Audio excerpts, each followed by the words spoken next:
अब आपको लिए एक एक्सरसाइज है गाइस कि कैसे हमारे पास pre execute method, do in background method, on progress update और ऑन पोस्ट एग्जीक्यूट, इसमें आप थोड़ा सा सोचो कि कौन सा मेथड कौन सा है हमारा, उसे क्या कहेंगे, और कौन सा हमारा मेन में है और कौन सा थ्रेड हमारा बैकग्राउंड में है। ये कौन से मेथड हम बैकग्राउंड में और कौन से मेन में रन करेंगे। तो गाइज जिसको थोड़ा सा यहाँ पे अब भी कंफ्यूजन हो रहा हो, ये 4 स्टेप है हमारे पास जो एसिंक्रोनस, जो एसिंक टास्क हैं। क्योंकि गाइज यहाँ पे क्या लिखा है, asynchronous task is executed. Asynchronous मैंने आपको बताया था, एसिंक टास्क की फुल फॉर्म क्या होती है, एसिंक्रोनस, राइट। तो यहाँ पे 4 स्टेप्स हैं। जिसको थोड़ा सा अब भी कंफ्यूजन हो रहा हो वो इसे थोड़ा सा पढ़ ले, और ताकि उसे क्या सही से समझ में आ जाए कि कौन सी चीज क्या हो रही है।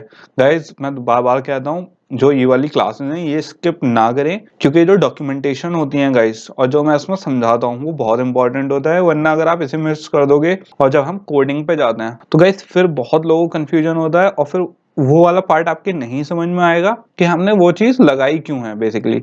और जब तक आप उसका बिल्कुल कॉन्सेप्ट नहीं समझोगे गाइस कि हमने कोई चीज अप्लाई क्यों करी है और उसका बेसिक फंडामेंटल क्या है उसके पीछे का, तो गाइस आपको अभी तो परेशानी नहीं होगी। जब आप अपने एप्स बिल्ड करोगे तो आपको बहुत प्रॉब्लम होने वाली है।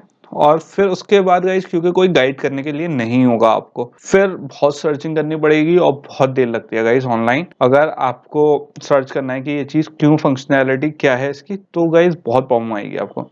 इससे बेटर है आप पहले ही अपनी पूरी जो नॉलेज है उसको स्किप ना करो, पूरा समझते हुए चलो गाइस उसको बेसिक से। तो अब किस पे चलते हैं, अपने दोबारा से किस पे आ जाते हैं, एक्सरसाइज पे आ जाते हैं। तो बेसिकली गाइस हमारा जो प्री एग्जीक्यूट मेथड है वो कब यूज होता है, जो टास्क के शुरू होने से पहले, और क्या है वो एक मेन थ्रेड है। फिर क्या आ गया हमारा do in background callback method आ गया। ये क्या होता है, आफ्टर जब टास्क चल चुका होता है प्री एग्जीक्यूट पे चलता है, और ये किस पे चलता है, बैकग्राउंड थ्रेड पे चलता है। फिर गाइस हमारा क्या आ गया, ऑन प्रोग्रेस अपडेट आ गया। ये कब चलता है, आफ्टर पब्लिश प्रोग्रेस के बाद चलता है। और कब रन होता है, जब हमारा डू इन बैकग्राउंड वाला जो कॉलबैक मेथड होता है वो चल रहा होता है, ठीक है। और ये किस पे रन होता है, हमारा मेन पे होता है। ये हम देख चुके हैं गाइस कैसे वो दिखाता है गाइस, जो डाउनलोड की मेन जो वो दिखा रहा होता है कि इतनी डाउनलोड हो गई, उतनी डाउनलोड हो गई। प्रोग्रेस जो होता है ये उसके लिए होता है, राइट। अब आ गया हमारा on post execute callback method. तो ये क्या होता है, जब हमारा डू इन बैकग्राउंड मेथड पूरा फिनिश हो जाता है तो ये किस में चलता है, मेन में चलता है गाइस, ताकि जो हमारी रिजल्ट आया वो शो कर सके।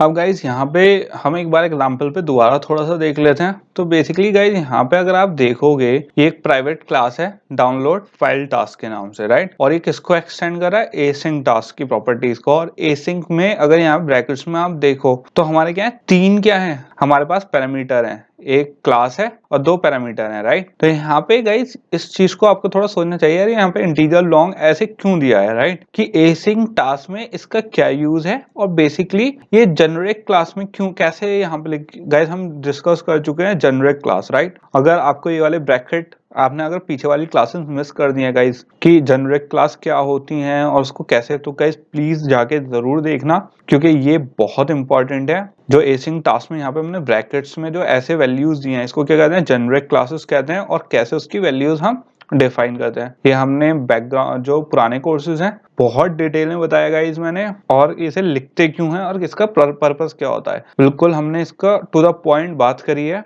तो जिसको कंफ्यूजन हो अब भी गाइस वहां पे एक बार जाके जरूर पुरानी उसमें देखे, क्योंकि गाइस वरना फिर आपको बहुत प्रॉब्लम होगी। तो यहाँ पे 3 हमारे क्या जेनरिक क्लास यहाँ पे दे दिए हैं गाइस। और यहाँ पे डू इन बैकग्राउंड में फर्स्ट जो हमारे पैरामीटर था वो तो ये आ गया यूआरएल का। ये डॉट डॉट डॉट क्या होते हैं गाइस, बेसिकली इंडेक्स वैल्यू दे रहा है कि अभी इसमें हमारे कुछ और भी रिटर्न हो सकते हैं, मतलब अभी हमारा एग्जीक्यूट हो रहा है, राइट। यहाँ पे तो आ गया यूआरएल वाला जेनरिक क्लास का यूज, यहाँ आ गया प्रोग्रेस, उसमें आप देख सकते हो इंटीजर का, यहाँ पे जेनरिक क्लास का ये आ गया प्रोग्रेस। तो ये इंटीजर की जो आएगी वो इंटीजर वैल्यू में दिखाएगी। और जो हमारी गाइस क्या है पोस्ट एग्जीक्यूट है उसमें क्या है लॉन्ग में आ रहा है, और वो जेनरिक क्लास का रिजल्ट किस में देगा, लॉन्ग में देगा। और किस में देगा गाइस, एसिंक टास्क में देगा। जो हमारी एसिंक टास्क की जेनरिक क्लास है उसके बारे में मैं थोड़ा सा बता देता हूँ गाइस, पूरा डिटेल में दोबारा नहीं बता पाऊंगा क्योंकि अपने आप में बहुत बड़ा टॉपिक है जो हमने डिस्कस कर चुके थे। शॉर्ट में बता देता हूँ गाइस, जो लोग यहीं से देख रहे हैं उन्हें बिल्कुल कंफ्यूजन ऐसा हो कि एटलीस्ट कंफ्यूजन ना होने। हमने जो जेनरिक क्लास देखी थी वो बेसिकली किस में देखी थी, मिवॉक में देखी थी। जो हमारी एरे लिस्ट थी, एरे अडेप्टर था, तो इसमें क्या यूज करी थी हमने, जेनरिक क्लास यूज करी थी। जो हमारा ई एंड टी था ये क्या थे, प्लेस होल्डर थे। और प्लेस होल्डर किसके थे, क्योंकि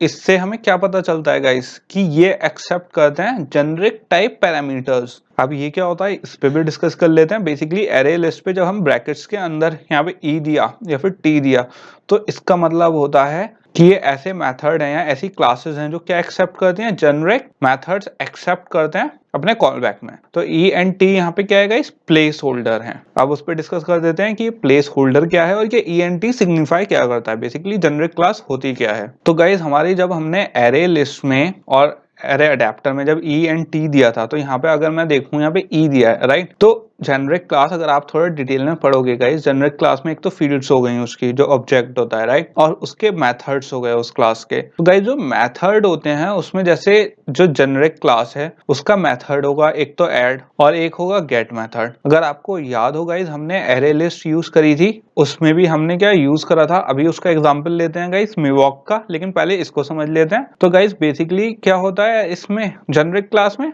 इसमें ये होता है गाइस कि बेसिकली जावा मेक श्योर करता है, मतलब इंश्योर करता है कि सही टाइप का डेटा टाइप उस वाले मेथड के पास हो। मतलब अगर ऐड में अगर पास कर रहे हैं तो सही टाइप का जो डेटा टाइप है वो उसमें ऐड हो, और जब हमें गेट मेथड मतलब रिजल्ट मिले तो वो भी सही टाइप का डेटा टाइप वाला हमें बैक मिले। तो बेसिकली गाइस यहाँ पे ई हमारा क्या स्पेसिफाई करता है, सेफ्टी, हमारी कोई गड़बड़ वाली मेथड ना पास हो जाए। क्योंकि गाइस अगर कोई गलत डेटा हमारा पास हो जाएगा जो इंटेंट नहीं थी हमारी पास करने की, तो बेसिकली यहाँ पे क्या आ जाएगी, एरर आ जाएगी, और जब तक वो एरर हम क्या नहीं करेंगे, सही नहीं करेंगे, हमारा प्रोग्राम रन नहीं होगा। तो इससे हमें क्या बेनिफिट होगा गाइस, हमारी जो हमारी सिंटेक्स एरर होती है, रन टाइम एरर जो होती है हमारी, वो होने की गाइस बहुत सॉरी थोड़ा सा गलत कह दिया मैंने यहाँ पे गाइस, रन टाइम एरर को फिक्स करने के लिए ताकि सिंटेक्स एरर आ जाए, लेकिन जब रन टाइम में हो तो रन टाइम में हमारा ऐप फेटल क्रैश ना हो जाए। तो गाइस इसलिए हम क्या यूज करते हैं, ये यूज करते हैं ताकि जेनरिक क्लास क्या होती है, सेफ क्लासेस होती हैं जो एक प्लेस होल्डर वैल्यू यूज करती हैं मेथड्स में, ताकि वो मेथड सही से वैल्यू दिखा सकें। मतलब जावा एक रूल बना हुआ है गाइस इसमें। अब जेनरिक क्लास गाइस बहुत डिटेल में आप एक तरीके से ये सोच लो, जेनरिक क्लास बेसिकली क्या हो गई कि उसने ये बता दिया है कि मेथड है और इस मेथड में इसी डेटा टाइप की वैल्यू जाएगी जो ई है यहाँ पे। जैसे अगर मैं यहाँ पे क्या करूँ गाइस, ई की जगह मैंने क्या ले लिया, स्ट्रिंग ले लिया राइट। तो ब्रैकेट में अभी यहाँ पे क्या आ रहा था, ई, मैंने आपको क्या बताया था गाइस, ई क्या होता है, एक प्लेस होल्डर होता है। Place holder, place holder in the sense कि हमने ई को क्या कर दिया, स्वैप कर दिया किससे, स्ट्रिंग से।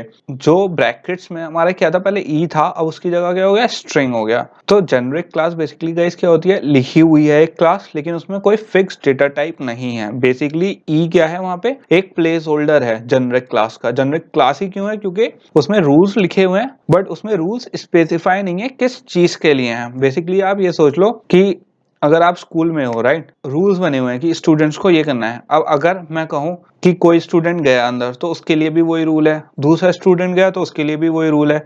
अब अगर मैं स्पेसिफिक कह दूं कि अरुण के लिए ये रूल है, किसी और के लिए कुछ और रूल है, तो हर स्टूडेंट का अगर नाम लेके कहना होगा इस, तो बेसिकली अगर कोई एक रूल है हर स्टूडेंट के लिए बना हुआ है तो वो कौन सी हो गई, जेनरिक क्लास हो गई। कि हमने एक रूल बना दिया है, उसमें इंडिविजुअल भी आप जाओगे तो इंडिविजुअल उसका चेंज करके हम सिंपल वो रूल उस पर भी अप्लाई हो जाएगा। तो जेनरिक क्लास भी यही होती है गाइस कि एक बना हुआ है रूल, अब उसमें हम कोई और डेटा टाइप क्या सकते हैं, रख सकते हैं, और उसका हम यूज कर सकते हैं किस लिए, सेफ्टी के लिए। कि एरे लिस्ट में जैसे गाइस एरे लिस्ट में क्या होता है, हमारे एलिमेंट पास होने थे, अब हमने क्या कर दिया कि एरे लिस्ट में हमने जेनरिक क्लास दे दी कि स्ट्रिंग टाइप का ही जो एलिमेंट है वही ऐड होगा। अब हम इसमें कोई इंटीजर टाइप का अगर एलिमेंट पास कर दिया है तो वो क्या हो जाएगा, एरर आ जाएगी। तो इससे बेसिकली क्या हुआ गाइस, हमारा सेफ्टी हुई। अगर हमारी यहाँ पे कोई मिस्टेक होने के चांसेस थे एरे लिस्ट में ब्रैकेट के अंदर जो हमारे जो एलिमेंट पास हो रहे थे वो अब क्या हो गए, निल हो गए। क्यों, क्योंकि अब स्ट्रिंग ही टाइप का हम देंगे। तो जब हमारे इसके मेथड कॉल बैक करेंगे जेनरिक क्लास का, जब हमने प्लेस होल्डर इमेज को क्या कर दिया, चेंज कर दिया ई से स्ट्रिंग पे,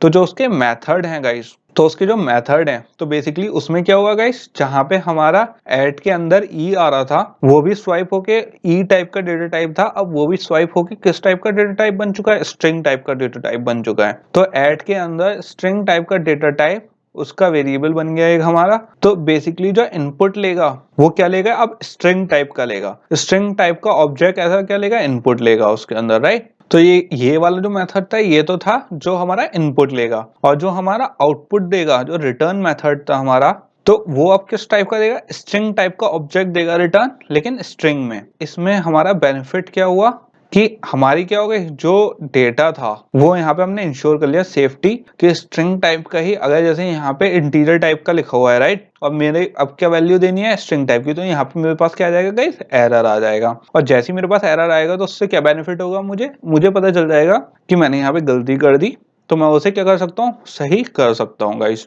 अब अगर आपको याद हो गाइस, जिसने मिवॉक का पूरा करा होगा तो आपको याद होगा हमने एरे लिस्ट में क्या यूज करा था, वर्ड टाइप का ऑब्जेक्ट यूज करा था। हमने ई को किससे स्वैप कर दिया था, वर्ड से। वर्ड क्लास से अपनी अलग क्लास बनाई थी। क्यों बनाई थी, क्योंकि हमें थोड़ा सा स्ट्रिंग का गाइस सिंपल एक ही वो पास हो रहा था राइट। तो हमने क्यों मैंने आपको कहा था कि हम एक वर्ड की अलग क्लास बनाएंगे जबकि स्ट्रिंग तो पास हो रहे थे, क्योंकि स्ट्रिंग जब वैसे पास होते हैं उसमें खाली एक पैरामीटर पास होता है राइट। अब हमें क्या थे, मल्टीपल पैरामीटर्स पास करने थे। वर्ल्ड में मिवॉक वर्ड भी था, उसका ट्रांसलेशन भी था राइट, और हमारी और भी वैल्यूज थी। तो बेसिकली गाइस हमने क्या बनाया था, अपना ऑब्जेक्ट अलग बनाया था उसमें, और उस ऑब्जेक्ट को क्या करा था, उसके मेथड्स कॉल कर लिए थे हमने, ऐड एंड गेट। तो इसमें हमें बेनिफिट क्या हुआ था कि हमें वर्ड टाइप का ही क्या ऑब्जेक्ट इनपुट लेना था और वर्ड टाइप का ही हमें आउटपुट मिलता, मतलब जो रिटर्न वैल्यू मिलती वो भी क्या मिलती, वर्ड टाइप की। और ये हमने किस में यूज करा था गाइस, दोनों ही चीजों में यूज करा था। एरे लिस्ट में भी यूज करा था और एरे अडेप्टर में भी यूज करा था। क्यों कि जैसे ही हमारा क्लिक हो तो किस पे क्लिक हो, वर्ड टाइप के ही उस पे क्लिक हो, और जब हमें वैल्यू देनी हो एलिमेंट में तो वो भी क्या दे, हमें वर्ड टाइप का ही एलिमेंट वैल्यू देगा। इस तो इससे हमें क्या बेनिफिट होता है कि कैसे हमारी जो वैल्यूज हैं वो हमेशा सेफ गार्ड रहती हैं जेनरिक क्लास के थ्रू। क्योंकि जेनरिक क्लास क्या होती है गाइस, फिक्स होती है, रूल्स होते हैं, और उसमें मेथड्स के लिए कि कौन सा डेटा टाइप हमें, बेसिकली डेटा टाइप्स के लिए होता है गाइस, ये रैपर की तरह काम करता है ताकि सेफ्टी रहे और कौन सा हमें आउटपुट और इनपुट ले। तो उसके लिए रूल्स रेगुलेशंस गिवन है जो हम यूज करते हैं, जिससे हमारी क्या रहती है, आसानी रहती है। क्योंकि आप यहाँ पे देख सकते हो क्या होते हैं, ब्रैकेट्स यूज होते हैं, इसीलिए यूज होते हैं गाइस क्योंकि इसके अंदर की जो वैल्यू होती है वो क्या होती है, प्लेस होल्डर होती है, जिसको हम अपने आसानी के हिसाब से चेंज करते रहते हैं, जिसकी जो हमें रिक्वायरमेंट होती है।